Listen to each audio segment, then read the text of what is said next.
is time for the NBA playoffs, and we are fired up. The city of Chicago will welcome playoff basketball for the first time since 2017 as the Bulls take on their I-94 rivals, the Milwaukee Bucks. We got a couple of special guests coming up for you. Devon Dotson, the star of the Windy City Bulls, who was a two-way player for the Bulls at the start of the year, former Kansas All-American, and WNBA champion Allie Quigley from Joliet Catholic High School will join us a little bit later in the show.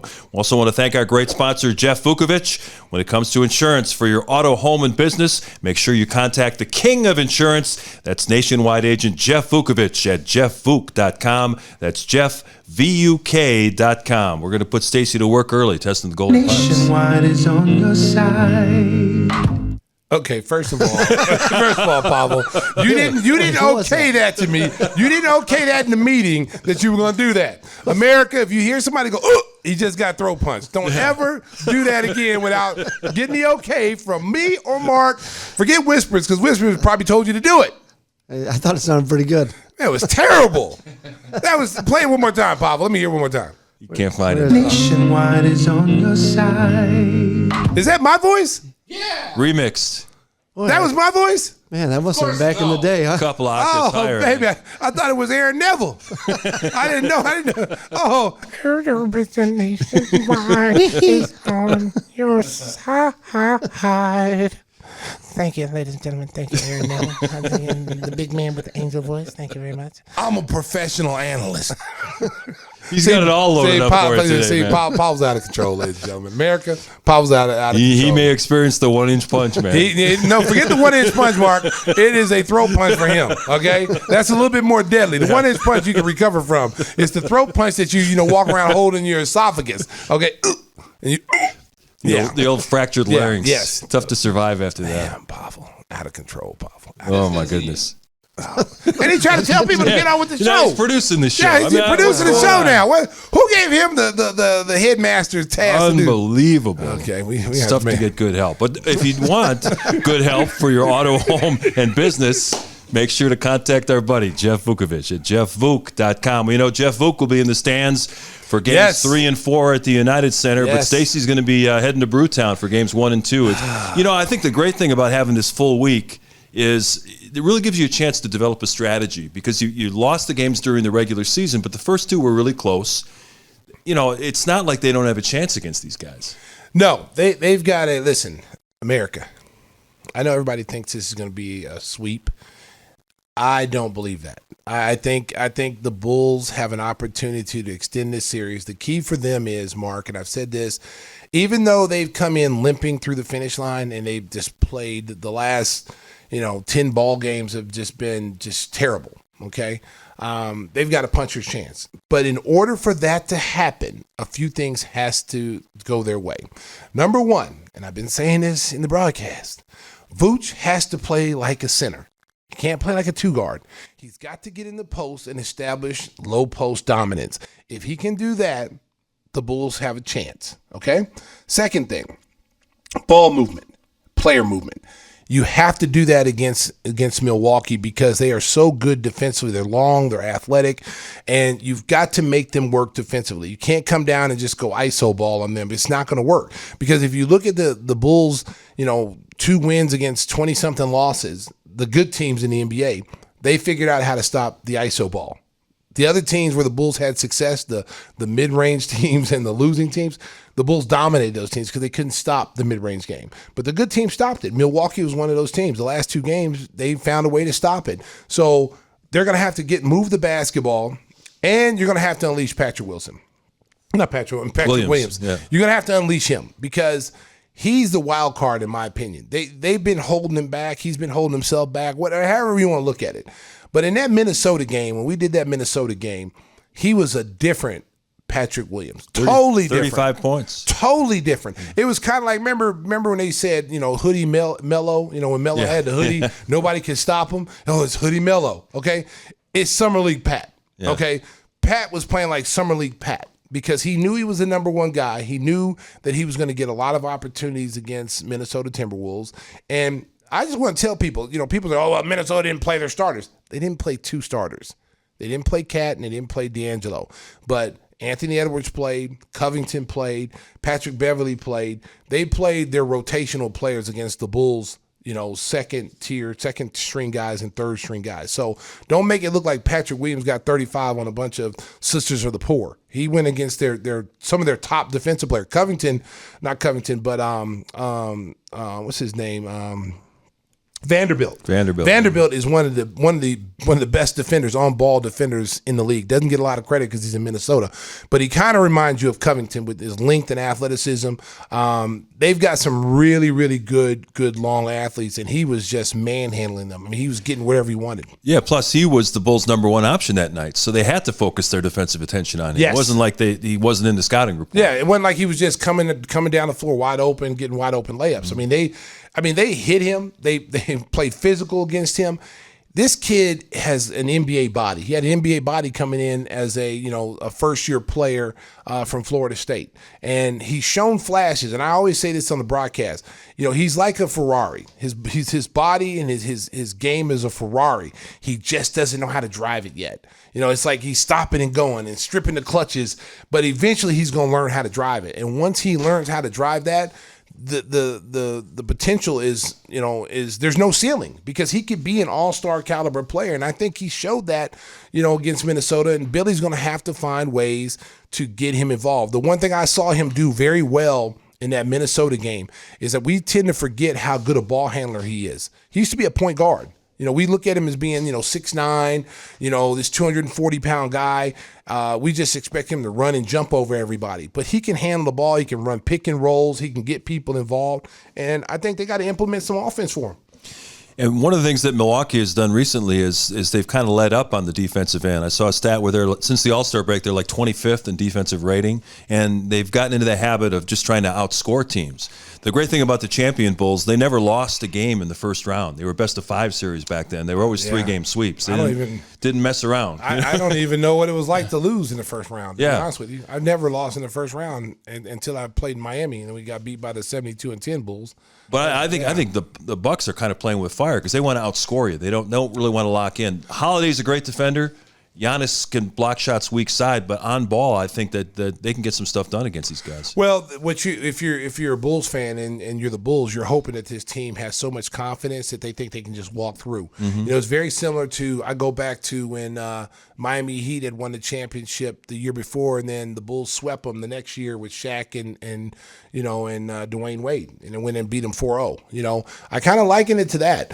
So if they come in overconfident, thinking that the last two games is how the Bulls are going to be, it could be sadly mistaken, because the first two games were very competitive. The Bulls had opportunities to win both of those games, end up losing single-digit games, couple plays here and there. If you had Lonzo Ball here and you had a full roster, it would be really great to see what it would be like, because I think the mindset would be totally different going into a playoff game with Lonzo Ball. But I think these guys understand, DeMar's been here before. He knows what it's like to be in a playoff game. Caruso's been, in a playoff, even though it was the bubble, he's been in a playoff series with Los Angeles. Vooch has been in a playoff series. He should know what the game is going to be. It's the guys who haven't been in the playoff that don't know what it's like, don't know the physical intensity. If you watch any of these play-in games, if I'm one of these Bulls players and I'm watching the play-in games, how physical the games have been, guys are not getting calls. Yeah. Guys are going to the basket, they're getting knocked down, they're getting hit, and they're not calling it. So when you go into this playoff series against Milwaukee, these first two games, because the Bulls sometimes tend to whine a lot. The last couple of weeks, you see a lot of whining to the officials, looking at the officials to make a call. If you do that, it's over. It's going to be a short series. You got to play through it. You got to get your mindset. When you're going into that first game on Sunday, your mindset should be to get one game. That first game, because if you're going to get Milwaukee, that first game is when you're going to get them, because they're going to come in overconfident, lackadaisical. They're playing on Easter, and it's like, we're playing the Bulls, we should beat them. We just beat them by 20-something, a couple of weeks ago. Right. And they're coming overconfident. So you want to get that first game. If you get that first game, all pressure now goes on them, because here you are now. They gave up the first game of the series. Now you put pressure on them. As I said, Milwaukee has been a really good offensive team. Their defense has slipped a little bit, but in terms of the Bulls defending the Bucks, now you can't do much with Giannis. He's a freak of nature, 6'10". He's got those go-go gadget arms where he can score from just about anywhere. But you have to stop their three-point shooters. I think that's one of the things where they can really kill you. If Middleton gets hot from long range, Grayson Allen, even Brook Lopez hitting those corner threes. Well, I mean, and also with the Bulls, they have to close out under control. Because then what happens is when you close out, we've seen the Bulls during this little stretch where they've given up a lot of threes, where it's based off of is when they're coming out and they come out on roller skates. Right. And you force a guy to drive the ball. And now you force rotations. Now these teams, especially the good teams, they know exactly where the open guy is and where it's going to be. So that's why the Bulls have struggled against the three-point line. They've got to close out under control, get a hand up, contest the shot, not try to block it, but make the offensive player shoot over, an extended hand, and then also understand who you're rotating out to. Are you rotating out to, say, Pat Connaughton, who's a very good three-point shooter? Or are you rotating out to Giannis, who's below average three-point shooter? Because if you're running out to Giannis, he wants you to run out. Giannis is much more comfortable shooting threes when they're ahead, not when the game is tight. So what he wants to do is he wants you to run him off the three-point line where he can put the ball on the floor, 2 dribbles, if that, and get to the rim and dunk it or get fouled, or find a wide open shooter because you've rotated and now you left the shooter open. Yeah, they present a lot of problems, obviously, on the offensive end, defending world champions. But it's not like they've had a boat race through the NBA schedule. They're 51-31, I believe, and they've had some stretches where they haven't really played great basketball. This is not like the '96 Bulls that you're running into. Well, the one thing about a championship team, Mark, is they've been there and they've done it. They know what it takes. They know, what you have to go through to get to that point. There's a lot of teams trying to figure out how to just get out of the first round, get to the second round. This is a team that's had, some failures, and now they cracked through and they kicked the door in and they know how to get back up there. I think the problem that you have with them is that, even though they do have that championship mentality and they've been there and done that, the fact that you still have some guys on that roster, that is going to have to step up for you in certain times. That's what makes a good team great, is when your star players are struggling and you've got guys off the bench like a Bobby Portis comes in and sparks you off the bench. Wesley Matthews Jr. comes out and sparks you. Those are the guys the Bulls cannot allow to have good games. If you're doing a great job on Middleton, which in those first 2 games that the Bulls had it really close and had a chance to win, they did a great job on Middleton and they did a great job on Drew Holiday. It was Bobby Portis who had good game. It was Pat Connaughton or the other kid, the kid we don't like. What's his name? Grayson Allen. Grayson Allen. Yeah. He hits 3 threes. You can't have these guys have these big games against you, and when you shut down the superstar players. And after playing 82 games, any team would welcome a week off, but I think it especially helps the Bulls. I know Alex Caruso said the other day that he feels better than he has since he was out with the wrist injury. He's finally close to 100%. Zach is going to be about as good as he's going to be, and I think that's going to give them a boost of energy going into Game 1, knowing that they don't have to kind of protect all these injured guys. Well, I mean, yeah, that week helps, them, but, also it gives a team like, Milwaukee a chance to prepare. To look and lock in on guys. This is what this week does. The same thing for the Bulls. It gives the Bulls the same opportunity to lock in on the things that they want to take away from Milwaukee. The key for the Bulls, though, and I will say this, and I will say this like truthfully, our 3 best players have to play like our 3 best players. Simple as that. You can't have Vooch not show up, Zach, not playing well, taking bad shots and fadeaway threes and step back threes, even though he hits those shots. This is the time of the year now where you have to think basketball. You have to this is where your IQ comes in. You can't come down and have empty possessions. You can't come down, if they score 2 in a row, you can't take the pressure and say, well, I got to score now, and you force up a shot. Now you find yourself down, 3 possessions, 4 possessions. You've got to stay in striking distance with this team because I think if the Bulls can stay close going into the ends of games, it'll put some pressure on Milwaukee because, when you're a champion and you're looking like, well, we hit them with our best shot and they're still here. They're not going anywhere. That puts a little bit of pressure on them and their crowd. It's like, oh, the Bulls are, one possession down here in the fourth quarter. Like, we should be blowing this team out. Didn't we just beat this team by 25 or 26? Is this the same team? You know what I'm saying? So it puts a little doubt in their head and a little pressure on them. And don't forget, make sure you listen to the local broadcast with Stacey and Adam. They'll be working round one, except for Game 4, I think, is a national game 4 we're out, but we're there for the first 3 games. So, Bulls Nation, make sure you check out me and Adam. We're the best call in the game. Yeah, so check it out on NBC Sports Chicago. It is now our pleasure to welcome in a very special guest, Devon Dotson, former star at Kansas, played for the Bulls, and he was the star of the Windy City Bulls.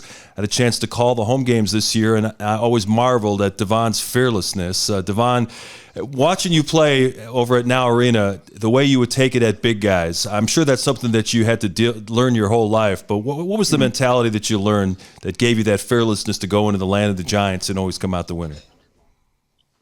Just knowing that, my whole life, I mean, being a point guard, basketball, it's a tall sport. So just playing fearlessly, like you said, just knowing that, if you want to go in there, you can't go in there soft, or they'll swat it right back to you. So just knowing that, just having that mentality of, if I'm going in here, I'm gonna go in there to score, and I'm going there with aggression. So I've had that my whole life, and so I kept with me.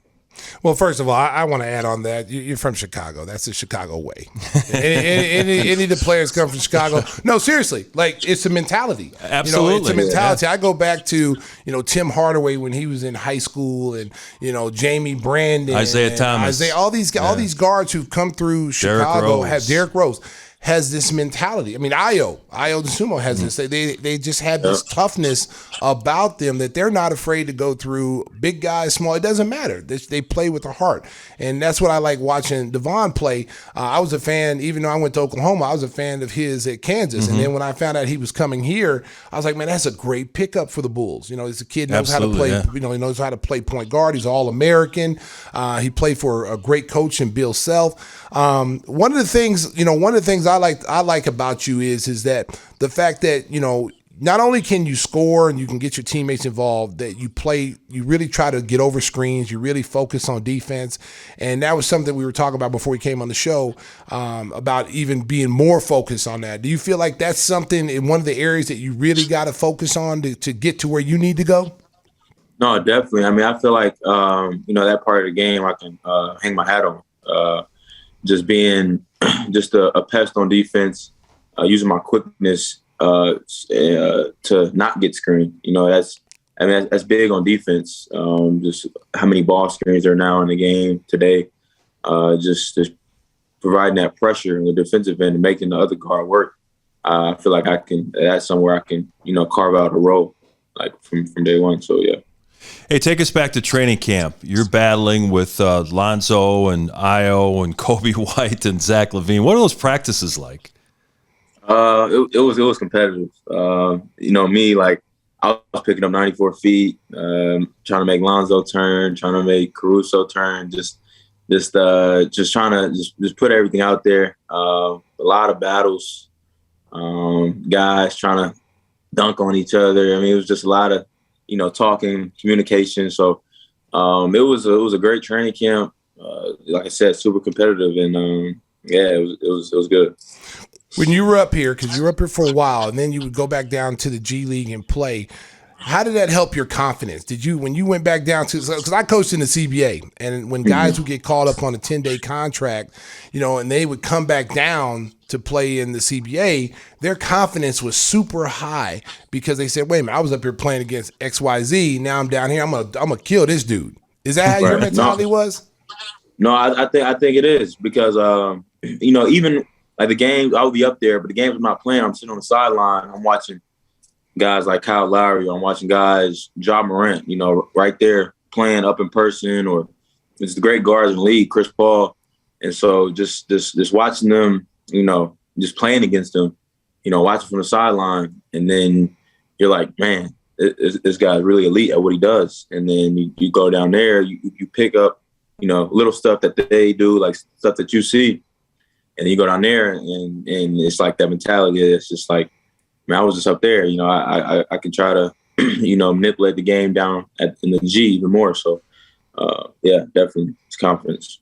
You certainly learned about the business side of the NBA. You were on a two-way deal with the Bulls, and because of COVID and injuries, Bulls had a need for some perimeter guys, and so they released you from your two-way deal and signed Malcolm Hill. But to your credit, you showed your maturity, and you came back to sign a standard contract with Windy City, and as Stacey mentioned, you're just killing people down there. Averaged 21 points, 7 assists, 5.5 rebounds. How tough was it for you initially to make the decision, all right, I'm just going to suck up my pride. I'm going to go play for Windy City, and I'm going to show them that I belong in this league? Yeah, you know, I mean, it's always hard. Yeah, that's my first time experiencing the business side of the NBA. So, you know, that first day, a day after, I mean, it was tough. I was just trying to figure out, you know, what's going on, you know, how to handle it.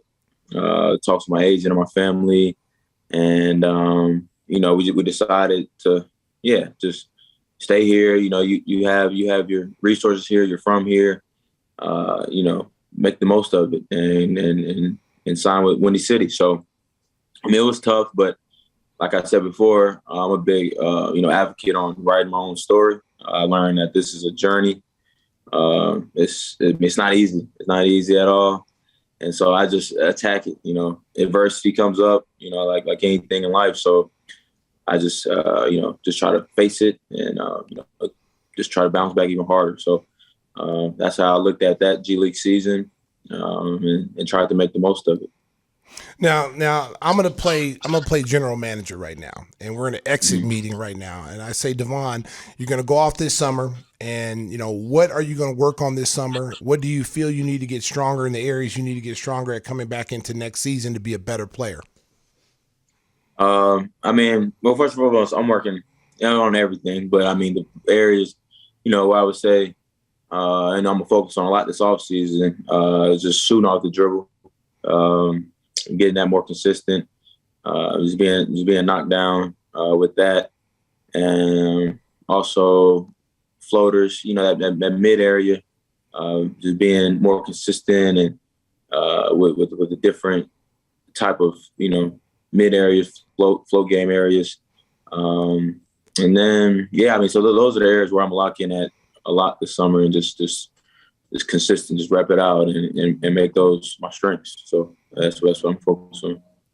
Well, I know, Devon, you were number one because you idolized Derrick Rose and tried to pattern yourself after him, watching him play his game. You know, when he came into the league, his outside shot wasn't consistent. He became a lot more adept at shooting the three-point ball and doing some of the things that you mentioned. Do you feel like that is a guy that you can pattern yourself after, that you can try to improve on other aspects of your game and show people that you can make a big impact in the NBA?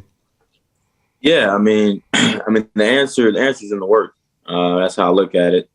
You know, if you know, you feel like, you know, people feel like not consistent at it, it's in the work. You know, just put in the time every day, and make it your strength. So I know D Rose did that. You know, he was a gym rat like myself. So you know, that, like I said, the answer's in the work, and that's what I'm gonna do.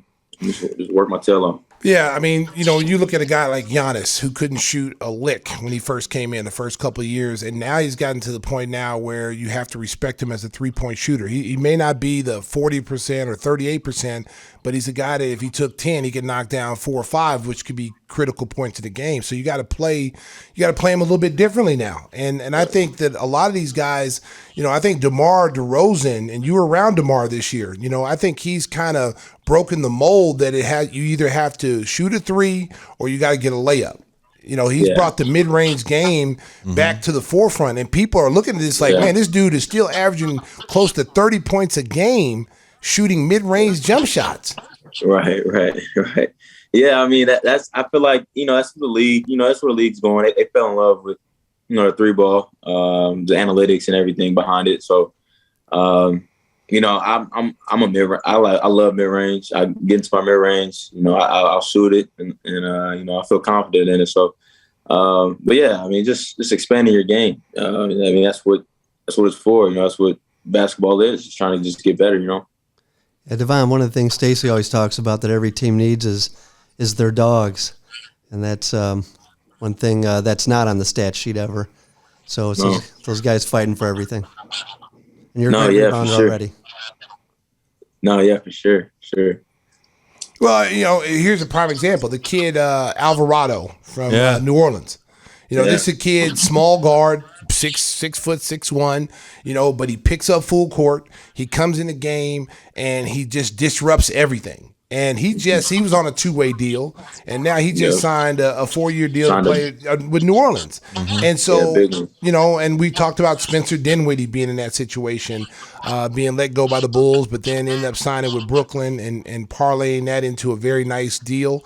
I think the situation, and there's been probably more guys this year in the NBA due to the COVID protocols that were called up and signed, to play on these teams this year. So you're seeing more and more guys come up from the G League, and as long as you keep doing what you're doing, Devon, and keep working hard and be a gym rat, you're going to be in this league, because I'm a big fan of somebody who can pick up 94 feet. I'm serious. Right. You got to have that kind of guy on your team to disrupt the timing and the rhythm of another team's offense, because when you let a guy walk down the floor, let's say Steph Curry, you're allowing Steph Curry to get his rest by bringing the ball up the floor. He needs to be pressured at all times, because in the third and fourth quarter, them legs might be gone. He might still hit some shots in the first and second quarter, but after he keeps being pressured like you would be pressuring him 94 feet, he's not the same player in the fourth quarter. Would you agree to that? Yeah. No, I do agree with that. And that's an area where I know I can carve out my niche that way, just giving it 110% on defense. Just like you're saying, just being constantly there and the other guard's face, making the night harder for them. So I definitely agree with that for sure. Devon, there was a viral video of you at the NCAA championship game, and Bill Self walked over and gave you the championship hat and said that you should have had a chance to experience that in 2020 when Kansas was likely the favorite, and that tournament got wiped out by the height of COVID. What was that evening like for Bill to show you that love? It was great. It was a great moment. They just cut down the nets, just won. I mean, right after the game, they just won, and he came right over. Congratulated. Not congratulated. He talked to the former players and he gave me a hug, and he gave me the hat. So it was cool, because just seeing the team accomplish what they wanted to accomplish, and just seeing what in 2020, what could have been, is just seeing success happen in Kansas. So I'm just super proud, super excited. But bittersweet, I'm sure, too, knowing that could have or maybe should have been you a couple of years ago. I mean, it's a little bittersweet. It is. It is for sure, because we didn't even have a chance to compete for it. COVID happened right before the tournament. We just won 17 straight. So we were number one overall. So it's tough. It's tough to think about, for sure. One of the things that I like about the KU program is how close-knit you guys are. I mean, I've seen North Carolina. I know how Michael Jordan is with his North Carolina Tar Heels, and all the guys who went to North Carolina are. You guys are very similar at Kansas, with the way you guys are so close. I remember working for ESPN and doing the Big 12 games, and I would come in and watch practices, and then there would be like guys from like 1960s, the 50s. Practice was always open to any former player that wanted to come in and watch a practice no matter what day it was. And I thought that was the coolest thing. And seeing you guys at the Final Four, everyone coming back and celebrating with that team, and then, Coach Self coming to you and giving that hat and recognizing you, I thought that was the coolest thing. Yeah, I mean, it's a great setup. It's always welcome arms every time a player comes back in town. You can, use facilities, go in the gym. It's always love when former players are in Lawrence. Coach Self does, a great job of keeping the guys involved and in the loop. So, it's always support, always love with them. So, yeah. Hey, before we let you go, we're going to let you put on your analyst hat. The Bulls going into the playoffs is a big underdog against the defending champion Bucks. What's it going to take for them to have a chance to shock the world and win that opening round series? It's going to take them being the tougher team. They have the talent. Zach, DeMar. I mean, you got the talent to line up with a team like Milwaukee, but it comes down to just toughness. Milwaukee is a very tough knit team, a lot of chemistry, but I just feel like whoever has that fight in more it could come out on top. So, man, the Bulls is up there. They can play with the best of them, like you guys know. So, I think it's all toughness and heart right now. So that's what I think. I agree with you. It's painful to hear him say Bulls in the past tense, though. We loved having you here. Yeah, it's a big summer for you. So what's next for you, Devon? Off season training. Talking with my agent. Talking with some teams and getting on a summer league team. Finding the best fit. And just gonna give this off season my all. Give everything. Everything I got. So. Just looking forward to it. Well, I have a couple teams you might want to look at because there's a lot of teams out there need point guards. That's Seriously. for sure. Yeah, there's a lot, but don't sleep on the Wizards. They are very good at Wizards are very good at bringing in guards, especially undersized guards that come in and they end up playing a lot. Ish Smith is a legend. He can play. He can play, man. And play. I think the key for you is to go in there with that defensive mindset that I'm going to play defense. I'm going to fight over screens. I'm going to pick up full court. Show that side of your game because we all know you can score. We all know you can shoot the basketball.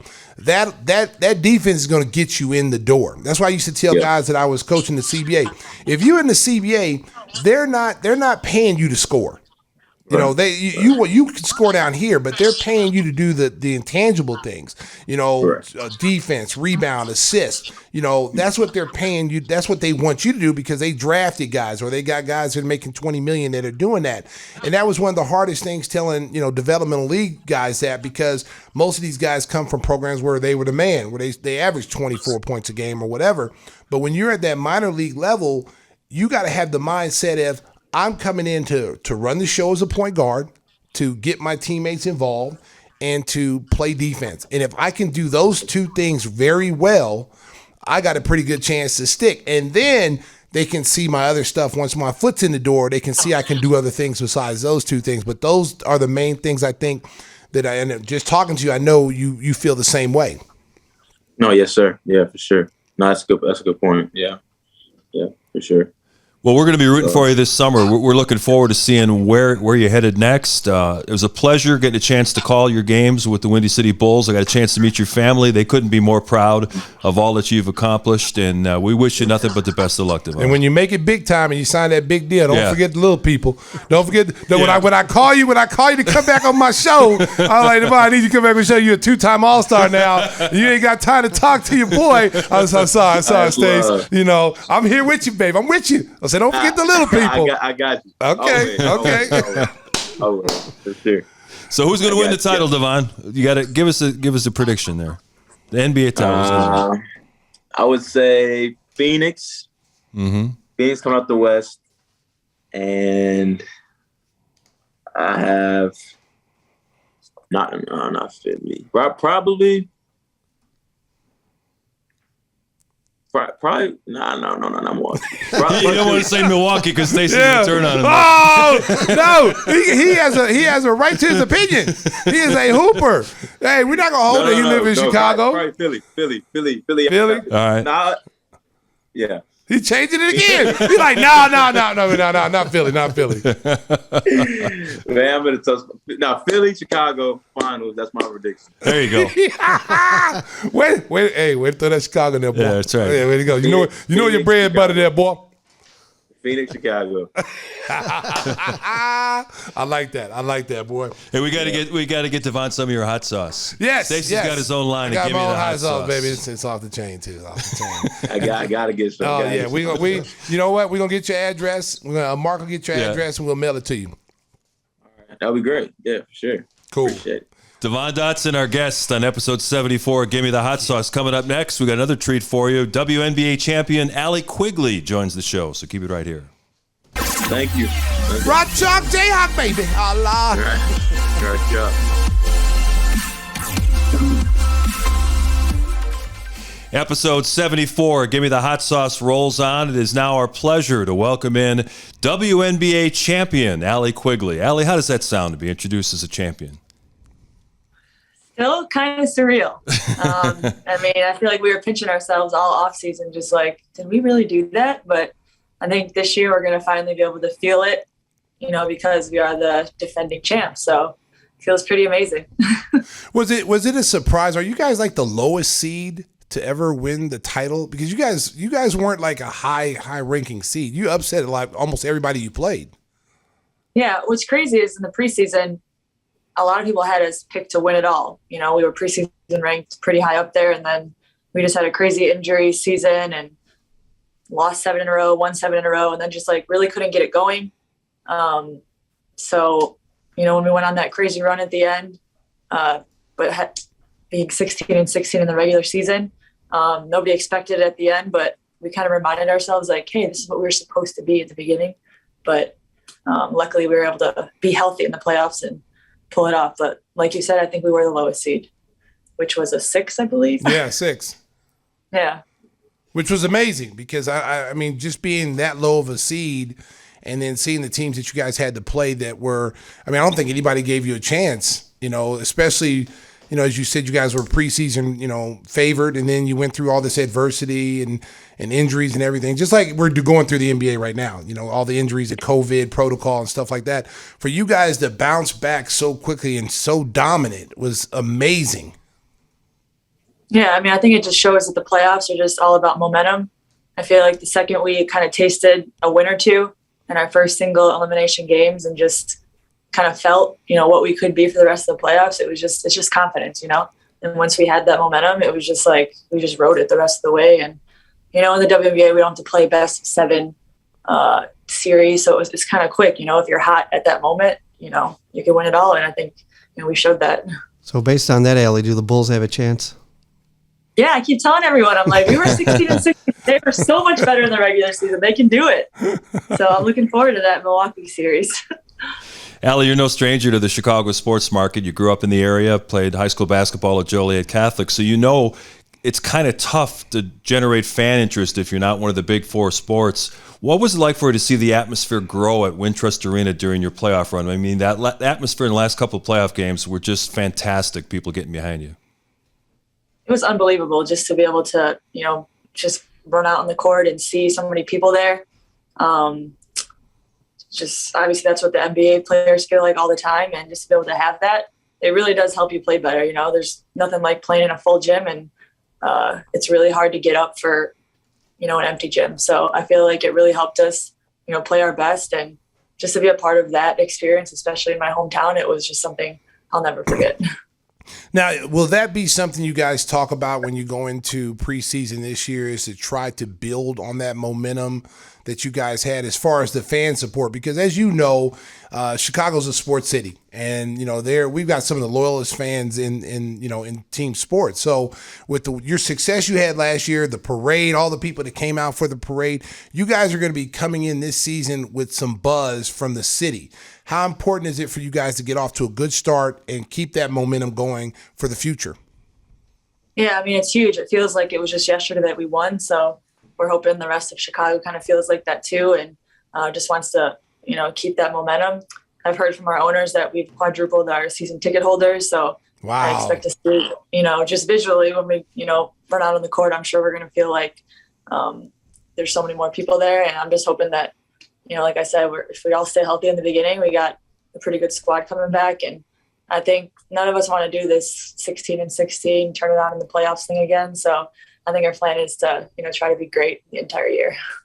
What was it like for the team to bring in Candace Parker last season? Obviously, she's a local girl, played at Naperville Central High School, and she was not shy about announcing she wanted to come back to Chicago to win a championship for her hometown, and she delivered with the help of all the rest of you in season 1. What kind of influence was she on the squad? And she's a big personality. She's on the NBA TV and TNT coverage. She's really well known not only in the WNBA but in the sports world at large. Yeah, if anybody knows her, it's me. I grew up probably 20, 30 minutes from her. I went to Joliet Catholic. I played AAU against her when I was in 5th, 6th grade. I'm playing against this 6'4" girl. I'm like, we have no chance. Like, she's unbelievable. And then I grow up to see, she plays volleyball too. Like, what is she not good at, So just to be able to come full circle and be able to be her teammate now in Chicago, in both of our hometowns. And, she's a generational talent. She is a game changer with her leadership, her play. She can do everything on the court. So we knew getting her, it was going to change everything. There's only so far, teamwork and playing together can do. Like, you need that superstar, you need that, talent like she had, and her voice was just huge for us in the locker room. I think for our listeners who may not know, what the WNBA is all about and how you guys, how you're different from the NBA in certain things, especially when it comes to financially. You guys have to go when your season's over. You're basically playing basketball year round, and which makes it very difficult, especially as you get older, to have that type of schedule and avoid injury. Tell us a little bit about what that journey's been for you, and what do you ever see this ever changing? I think we're getting there. I hate saying like I have to go overseas. Like, I feel like I chose to go overseas for the last 15, 14 years. We don't have such a short break like the NBA. They have 3 months, some of them 2.5 months. So, they want to rest, they want to go on their vacations and then just, get back into their workouts. But I never wanted to just take 7 months off, obviously. And I enjoyed the competition over there. The EuroLeague is just so competitive. And I mean, some of us are making 6 or 7 times more money. So it's just something you can't turn down. But I do see us, going in the right direction. Our latest CBA, a lot of the top players are making, a lot more, double than what they used to. So, and just the marketing deals that they're providing, I think we're going in the right direction, but it still feels like it's just too slow. Yeah. Of course, you played against Brittany Griner in the Phoenix Mercury in the finals, and now Brittany having those issues over in Russia. Obviously, as you mentioned, with the money that's being offered over there, it's something that a lot of the players want to explore, but there are dangers being in a foreign country. What's the take of the league, and what is the Players Association trying to do to help with Brittany's situation? We were on the same team over there when this happened, obviously, and, we were all coming back from a break, and she just didn't make it back. I know from the moment it happened, obviously we found out right away, and they had the top of the top people doing everything they could to get her back. And we didn't get like a lot of details as far as what exactly they were doing for her, but I know they had the best of the best trying every avenue they could. And, at first that avenue was for us to just kind of be quiet about it. And I think that's what the route that we took, because, the people that are in charge are doing the best they can to get her back. So we're just kind of now at the point where now that we're out of Russia and not as close to the situation, and we're just kind of seeing everything on the news like everybody else is. So, but, I'm hoping they're doing everything. When you talked about, that the money is, 3-4 times more overseas, it is over here in the States. Is it hard for you to say, because I know everybody's dream was to play in WNBA, but to a point, do you say to yourself, like, you know what, I could go overseas, make, $800,000 and then still have this free time to, spend time with my family. Mm-hmm. I did the WNBA thing. I won a championship. I've been a 3-time All-Star. I've done all these amazing things. Now I just want to make some money and then ride off into the sunset. Has that ever crossed your mind? I've thought about it just because some players have done it. Deanna Nolan, Tweety Nolan, played for Detroit. She ended up doing that, and she played in Russia for so many years and didn't come back to the WNBA. I know Diana's taken a season off, but I don't know, there's just something about coming back to the WNBA and just the atmosphere, playing against the best players in the world and having your family there. It's just not the same. You can have an amazing game over in Ekaterinburg, Russia, and it doesn't matter how much money you make. It just doesn't feel like you're, playing in the best league in the world. So it's just something special still to play in the WNBA, and that's how I always felt about it. And just being able to come to my hometown too, to come back home every year. I never felt like I was away from my family. So I was lucky in that way that I could come back home every summer.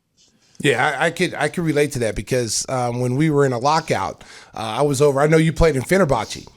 Over in Turkey. So I was in Antalya. And so I was over there for like 3 months while there was a lockout in the NBA. And have you ever been to Antalya? Yeah. Antalya is a beautiful place. It's probably the nicest place in Turkey, to be honest with you. And as beautiful as that place was, and as good as the basketball, because I played in EuroLeague, and as good as the basketball was, I do understand what you're talking about. It's just different. It's just different. There's so much you have to adjust being overseas. First of all, it's different style of play. Americans get blamed for everything. It doesn't matter. You could be always calling travels on us. It travels. If you win, it was the 4. You could have 30 points, and the top Turkish player could have 8, and it was because of them that they won. Sure. But if you lost, it was the American. You get 30 points, 15 rebounds. It was the Americans' fault, and it's the craziest thing. And Turkey's a little bit different because, like, when you go around Turkey, you see guys with AK-47s, and I mean, it's pretty scary over there. I'd never been exposed to that. So, tell our listeners a little bit your experience of being over in Turkey. Yeah, I played for Fenerbahce, like you said. I played there for 2 years, and then I switched to Galatasaray, who was their big rival my third year. But I mean, Fener fans, they're everywhere, like insane everywhere. They know exactly who you are, and especially when you play Gala. I remember my first game there that we were playing like a Super Cup, which is like the first place and second place team play against each other for the first game, and they had to like separate the fans during it. There was like these fire flames going off and smoke everywhere. It's just like there's just no rules over there, so it's insane. Like you said, there's AK-47s just like in front of the gym, just making sure nothing crazy happens. Like, I don't know, it's crazy, but the fans were so loyal, and but they'll turn on you quick. Like you said, if you don't play a good game or not do very well. But I mean, luckily I'm not over there now when it's the social media era, because I know they just like tear people apart over or online if things don't go well. But it's a cool atmosphere to play in though at the same time. Yeah. Looking ahead to the upcoming WNBA season, you've got most of the squad coming back. I know Diamond DeShields won't be back with you, but one of the big storylines in the offseason was one of the premier free agents was not only your backcourt partner, but your life partner, Courtney Vandersloot. So what were those discussions like inside the house about you going to come back and play here in Chicago? Not going to lie, it was tough at some points, but I mean, I don't know. We decided together, just let's do this. Let's come back. There's no better feeling than being defending champions, and we've built a life here. Obviously, we're on different paths. We have different ages in terms of our careers. So she was kind of thinking a little bit more about hers, whereas I know mine's kind of coming to a close a little bit sooner. So, but like I said, I think the driving force was just our teammates and being able to be defending champs here. You can't go to another team and walk in the gym every day and be the defending champ. Like, it just doesn't work that way on another team. So I think we want to, try to run it back together and have a better regular season. So, yeah.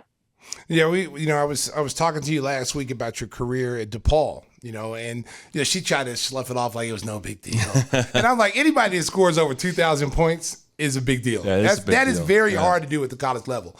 And so tell our listeners who probably used to watch you play for Coach Bruno, what was your experience playing for him and playing for DePaul during that time? It was amazing. I mean, just to be able to play like an hour from where I grew up and, have my family at every single game. Have like a father figure like Doug Bruno as my coach. He's such a fundamental coach. There's so many things that he taught me that it's just like a foundation of who I am as a player and a person even. Luckily he sits courtside all my Chicago Sky games too. So it's just like a unique situation that I've had him, in my life as my coach and just a supporter for so many years. So it feels like forever ago to Paul, but I'm very proud to be, a Blue Demon, and I'm always rooting for them to, keep going farther and farther. Last thing I have, I want to take you back to the height of the pandemic when they had the nationally televised games of horse. That was just surreal. You and Courtney are in the driveway trying to do shots against somebody who's in another city. How weird was that? And when you think back on it, where our lives were just a year and a half ago.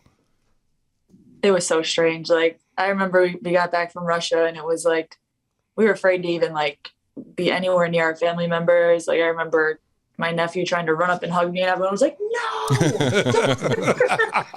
It was just I'll always remember that moment. I'm like, and now I get home and I'm like, "Hey, what's up?" Obviously we're vaccinated now, but it's just crazy times. And like you said, the horse challenge, just everyone, all sports eyes watching you in that moment. It was just kind of it was a fun thing just to break up the life during that time. And just see everyone's amazing courts. I'm going to work on my court. It's going to get better. You beat a couple of NBA guys. I'm trying to remember who it was that you knocked off. Who'd you beat in that tournament? Chris Paul in the first round, but Zach LaVine got me. He got me with some like pretty fancy layups. It's really not my package.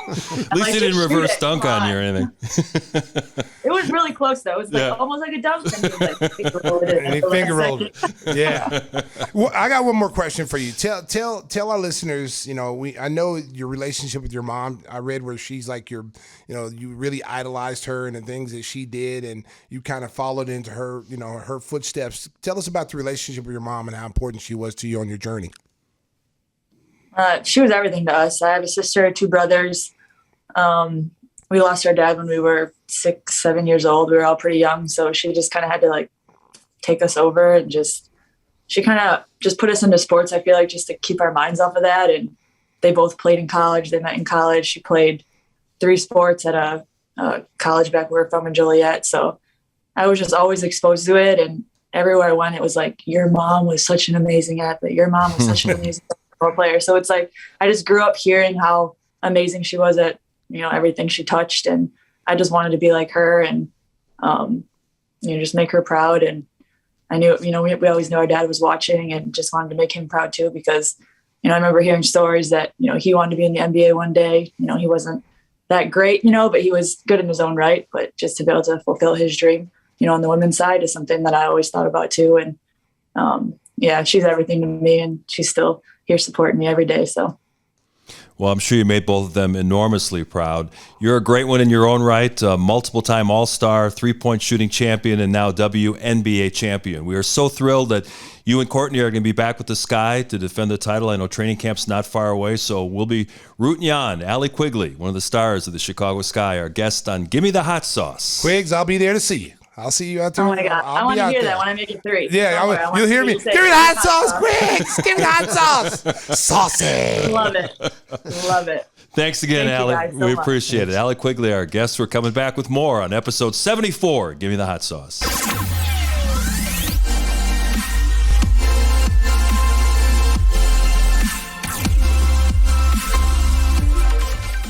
We've had a ton of fun talking to our special guests today, the WNBA champion Allie Quigley and Devon Dotson, the star of the Windy City Bulls. Looking forward to a big summer for him, and Allie getting ready to go to training camp in just a few weeks.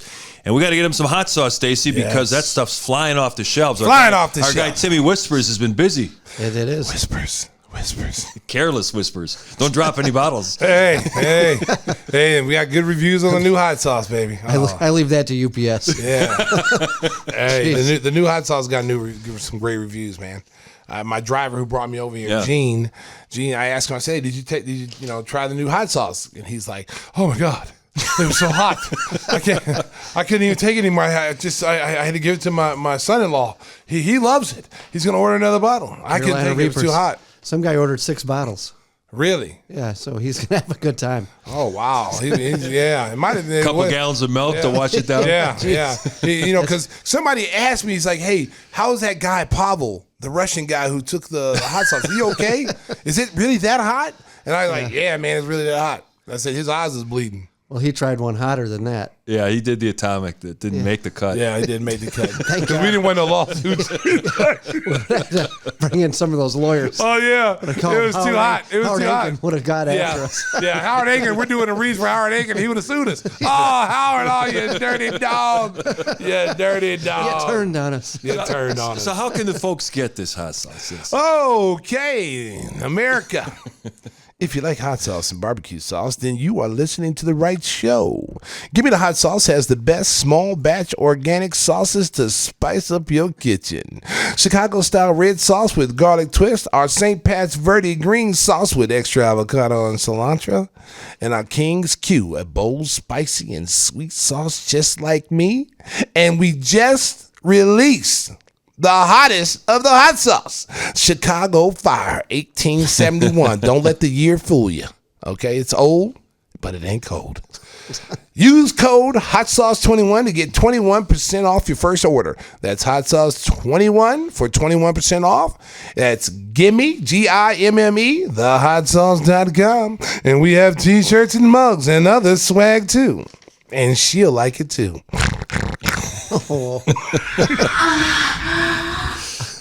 Okay, see, this is not a porn show, okay? This is not a porn show. DJ yet. Pavel. Oh, we've been known to do it. We've been known to dabble.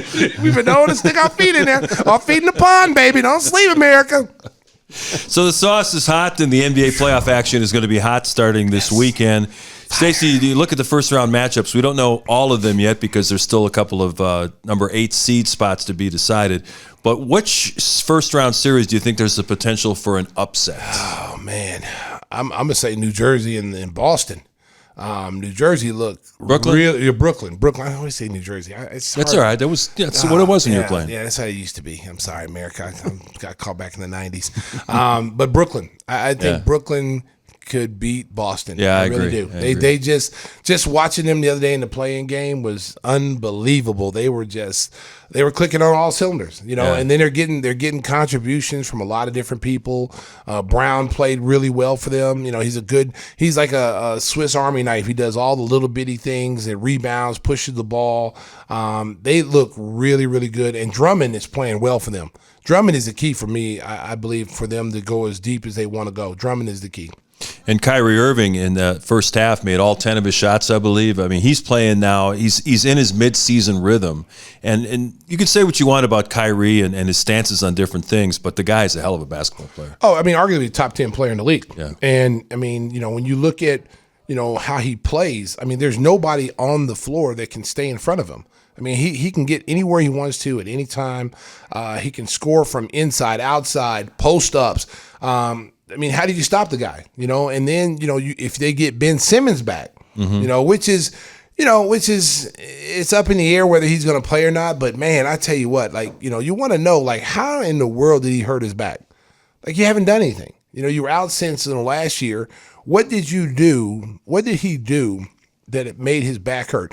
I heard Stephen A. Smith make a comment. I don't always listen to Stephen A. Smith because he says some of the most outlandish things, but I will have what he said. I had to take a little bit of credence with that because, he was saying that because Ben Simmons was fighting a court case for all trying to get his money back, that if he comes back and plays, it weakens his case. Because he was saying the reason why he wasn't playing in Philadelphia was mental health issues. Mental health issue, and then it was his body breaking down, and that's why he wasn't playing in practice. So, because if your back hurts, Mark, and we've all had back, aches and stiffness and stuff, to sit on the bench is tough. And he's been caught giving people shoulder jumps and stuff like that. Yeah. So, if your back's hurt, you're not doing any of that stuff. Matter of fact, you're not even coming to sit on the bench because it's so uncomfortable. You pretty much will stay in the locker room. So, I'll never question anybody's injury, but if they get him back, they've got to be, the clear favorite, to come out of the Eastern Conference because of what he can do defensively. He can literally take the best player out the game. So, they get him back. It'd be interesting to see. And I'm going to tell you somebody else not to sleep on. The Atlanta Hawks. I like the Hawks. Don't sleep on them. They made the Eastern Finals last year. They had the third best record since All-Star break. It was very similar to what they did last year. They peaked at the right time. When they made the coaching change last year and brought in McMillan, they went on a tear, okay? People haven't been watching them. They see that they're playing in the play-in games. Oh, Atlanta didn't have a chance. They're not playing well, yada, yada. They had the second or third best record in the Eastern Conference since All-Star break. So they are coming in, peaking at the right time. And the way they manhandled Charlotte, who I thought Charlotte was going to beat them. Even though they were playing on the road, Charlotte, after seeing what Charlotte did to us, I was like, man, Charlotte's going to be tough to beat, But watching that game, I was like, oh, my God.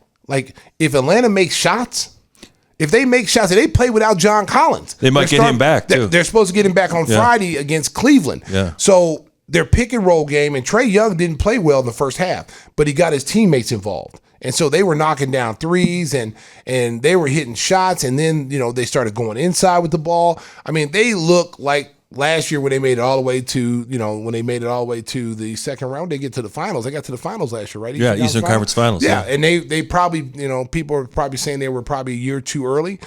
I don't think they're early this year. They look like a team that's scary to play. So if they beat Cleveland, they'll get the top seed, Miami. Yeah, and it would not surprise me at all if the two teams that are in the play-in games advance in that first round. It would not surprise me because this is not a typical playoff series that we've seen over the years, where the 7th, and 8th seeds are the worst of the bunch. Okay, those are easy games in the first round. When we used to play, it was like, all right, we got New Jersey in the first round. Let's go beat them. Yeah, or young Miami, games, yeah. a young Miami team. It's no longer like that now because, you got all these teams. Look at Brooklyn. They were number 1 at some point in the league this year, and they slipped because when Kevin Durant went out with that knee injury, they went from being a number 1 team because we were battling with them. They went from being number 1, and then Kyrie couldn't play on the road or whatever, so they went all the way down to like 9 or 10, and they've had to fight their way back just to get into the play-in game. Now they get everybody back. They look like a totally different team, and Atlanta looks like a totally different team. In the Western Conference, the 4-5 matchup looks pretty good with Dallas and Utah. Luka Doncic has got a calf injury. The talk is he'll probably miss game 1. He might be hobbled throughout the series, so that'll be good. And I like the Golden State-Denver 3-6. That could be interesting as well. Well, I'm just going to say this. It's unfortunate to see Luka Doncic go out and not be 100% because Dallas also is playing really, really well this year with him, and he's healthy. If you've had a calf strain, man, that's soft tissue. It's something that can, you need rest on. You need rest. And the way these playoff series are started, the good thing is there's no back-to-back games. But even with that said, that's an injury that is going to take some time to heal. And he's not a guy that's a burner anyway. He's not a guy that's, is athletic anyway, but he does need the little athleticism that he does have. And, him not being 100% really, really hurts that team. Yeah, people talk about the MVP race, saying it's either going to be Jokic or Embiid.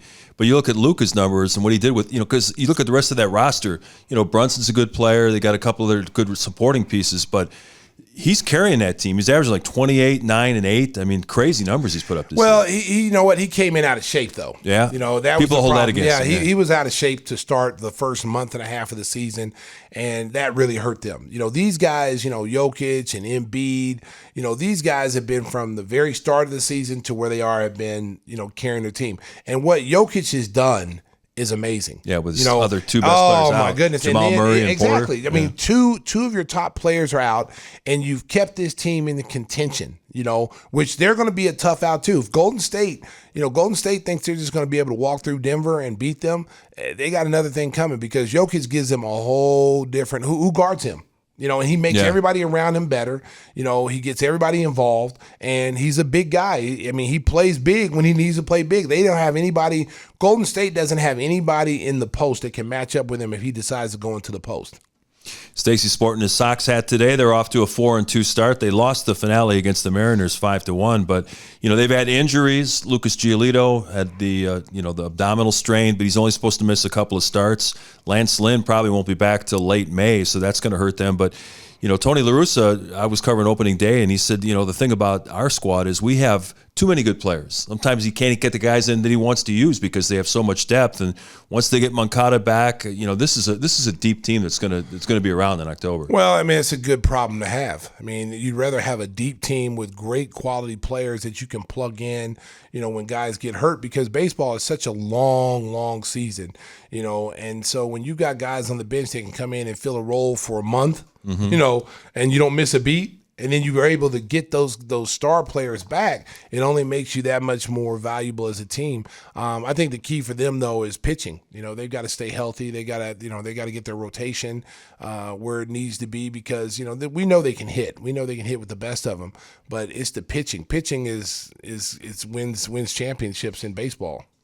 Nobody wants to hear us media guys complain, but it was interesting on Tuesday. I was over at Guaranteed Rate Field, and Luis Robert hit a home run, made a great catch, crashed into the center field wall, stole 2 bases, but he doesn't speak English. And then for the Cubs in Pittsburgh, Seiya Suzuki hits 2 home runs, but he doesn't speak English. So we're like, could it be the 2 best Chicago baseball players we won't hear much from because they don't speak English? You know what? Hey,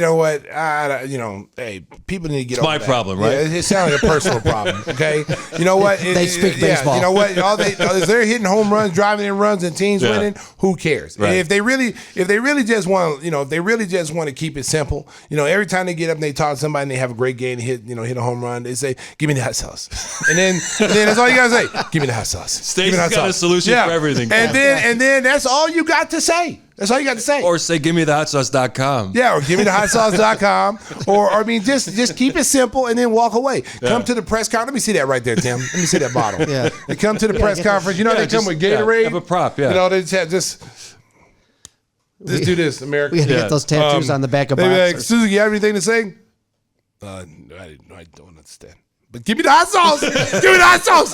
Stacey King, give me the hot sauce. That's what he needs to say. And then I'll leave him alone. Leave him alone. No, but seriously though, give him a couple of years. You know, there's a lot of guys that have come over here that couldn't speak English, but by their second year here, they start, even though it's broken, they get better and they get better and they get better. So their talent is too good. Right. I mean, Ichiro couldn't talk when he first came over. And Ichiro now is always talking about, hey man, where's that hamburger joint over on where's 12th Street? You know, he's talking like an American. You know, it's like, okay, so they'll adapt. Yeah. They'll adapt. So, but they got some good players. They should be both sides should be really happy. They got hopefully it's going to be a good baseball season on both sides of town. Before we get out of here, I know you're a big UFC fan. UFC. What'd you think about the weekend fights? It was a great card. It was, it was hard hitting. I got a chance to. I didn't think I was going to be able to see it because we were on the road, and then I ended up streaming it on my iPad, which is great because my kids called me and they said, "Hey, Dad, we gonna watch the fight this weekend?" I'm like, "No, we're in Minnesota." But really, I could stream it, so I ended up streaming it. But it was a great fight. I got the chance to see Alexander Volkanovski. He beat the Korean Zombie, beat him. Oh man, it was a brutal fight, guys. Yeah. Guy like he'd been in a car accident. I mean, it was that. I mean, the guy is head and shoulders the best in that featherweight division. Got to see the welterweight Chimaev against Gilbert Burns, which everybody wanted to see. Chimaev fight because his first 4 fights he only been hit one time by his opponent. So he's been dominating. He's just been dominating everybody. Beating them, throwing them on the ground, just unbelievable. So people. I think he's 11th ranked. Middleweight or welterweight in the division, and he fought the number 2 guy, Gilbert Burns, who's been in a lot of championship fights. He fought Usman, and so people thought that the new kid Chimaev was just going to walk through him because he only been hit one time. Well, America. He got hit like 180 times when the fight was over, and it was a classic fight. It was toe to toe. Guys were getting knocked down. I mean, it was not one of those fights where you didn't feel like you got your money's worth. I mean, they battled. It was a bloody fight. I mean, faces swollen, and Chimaev's always had this attitude where like he doesn't respect his opponents, But after that fight. Oh, he respected Gilbert Burns. Yeah. Like because the first thing he asked him is like, did you think this was going to be this tough of a fight? He's like, he hits hard for the smaller man because he was much bigger than him, and he was like, he hits hard for the small man. I did not expect this, but I don't run from anybody, And I get a kid credit because a lot of people think he lost. They think the UFC gave him the victory because he's a rising star. He's got that appeal, that mass appeal, world mass appeal. And so they think that the UFC gifted him a fight. But me, the way I scored it, they gave a unanimous decision to him. And it really wasn't unanimous. It should have been a split decision because I thought Gilbert Burns won some rounds and it should have been a split decision. But Chimaev wins that fight. But it's a classic, man. It was awesome. And if you missed episode 73 of Gimme the Hot Sauce, we had the Chicago actor Chris D. Lofton on. Yes. And Jannard Sampson getting ready to make some moves. Oh, we get ready for the season finale. Hey, did you watch this episode? Did. I did. Oh, baby. Oh, America. If you're not watching Power Force, you better watch it. It's starting to get, my man Tommy. A lot of people getting blown away. So, listen, I'm sitting here thinking to myself because remember we asked him hey, are you gonna make it? Yeah, you're not sure. Because hey, America, I don't want to give it out. Spoiler alert. You got to watch it. That's all I'm gonna say. But everybody's after Tommy. Oh man, Tommy's got everybody after him. But he's recruited the Serbs, and so he got his little army. So Tommy got his little army. Yeah. So the show's about Tommy. So Tommy ain't going nowhere. Okay? No, Tommy ain't going anywhere. Yeah. So it's just the players around Tommy. You got to wonder okay, who's gonna go? I hope it's not Jannard, man. But Jannard is setting himself up to go. Yeah. Because he's family's everything. Yeah, but his older brother heard him plotting though. Yeah, that was bad. Okay, Mark, wait to just give a spoiler alert. Whoop, whoop, dun, dun, dun, dun. Mark Janowski he's like an old refrigerator. He can't keep nothing in America. Season finale on Sunday, right? It's Sunday. I think it's season finale. So I'm looking forward to an that. Easter Sunday massacre on of course. I'm telling you, man. I hope not, man. I hope not. And then I just got done watching Snowfall, which their season finale is next week. I don't know, you guys don't watch Snowfall, but Snowfall America, Snowfall, and Power Force are the two best shows out there right now. Okay. There you go. Full service from Stacey King with all the recommendations in the world. Yes. Hey, Windy City outside waiting for you? Yes, Windy City. How can the folks get hooked up? Yes, here we go. Windy City provides championship service. Making a reservation is so easy, it's a slam dunk. Let Windy City break the full court pressure of traffic and get you to your destination in style and on time like they do for me. Contact Wendy at 866-94-WINDY.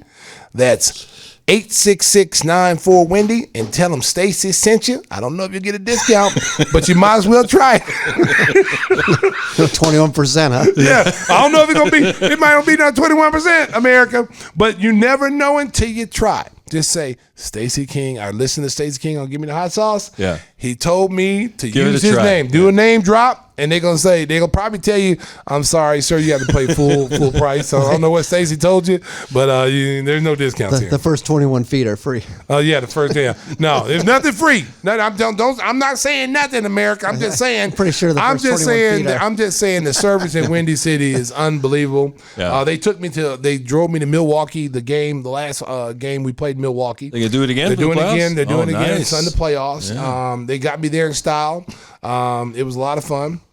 And then my driver, I have two drivers, my favorite drivers. One's name's Mike, and the other's name is Gene. And they're both great. And they're both great. Gene just got back from hip replacement surgery. Okay, he's only been gone a month. Okay, and so he's back. He's back to moving around the car. He's fast. He's quick. He looks really good. And he's driving a car. Which I'm. Mark. They replaced me. Who you? Yeah. Oh yeah. He was terrified when I was driving. We didn't want to ride with whispers, ladies and gentlemen, because first of all, driving up to Milwaukee, and I feel like I'm talking to myself. That's why we call it whispers. I was just sitting there. Hey, so how you think the Bucks? How you think the Bulls gonna do against the Bucks? Crickets. Like you like the Brett step? Yeah, and then it would just be one word things. Hi. Wow. Yeah, it's painful. It's a long ride. It's 30 years of abuse. Wow. So America, that's why I stopped riding with whispers, because it's like driving the car by yourself on a 15-hour trip, and you just like you're in the car so long you actually start talking to yourself. Hey, Stacey, how much longer we got? Well, let me check, Stacey. That's after Stacey's 40-minute nap. Hey, that's a call for. Okay, that's a call for. Don't tell people what I'll be doing behind the scenes. All right, America, I do take naps in the car. What about your rides to Milwaukee in February and the icy roads with Red Kerr? Ooh, America.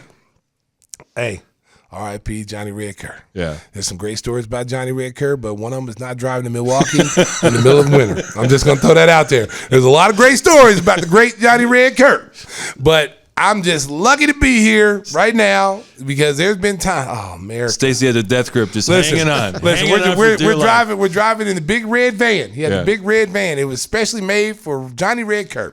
So Johnny took a lot of pride of us. We always meet at the Bry stop. All of our driver cars to the Bry stop. Have brats before we go up to Milwaukee. Then we jump in the big red van. Yeah. And that was his big thing. He always liked to drive, America. He always wanted to be in control. He was the captain of the ship. Yeah. Okay.